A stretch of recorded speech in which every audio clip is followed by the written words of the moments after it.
Hola, Julio. ¿Que ya encontraste el camino? No, Víctor, estamos perdidos. Nos tocó quedarnos aquí esta noche. ¡Chaya, me congelo! ¿Y por qué no hacemos una fogata? ¡Ay, qué bueno! Voy a traer leña. Ajá. Ay, ¿dónde? Ve aquí. Este palo, pero toca partirlo. Ajá. Dios.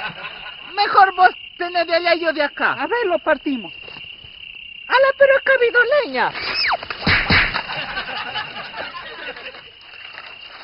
¿Sí?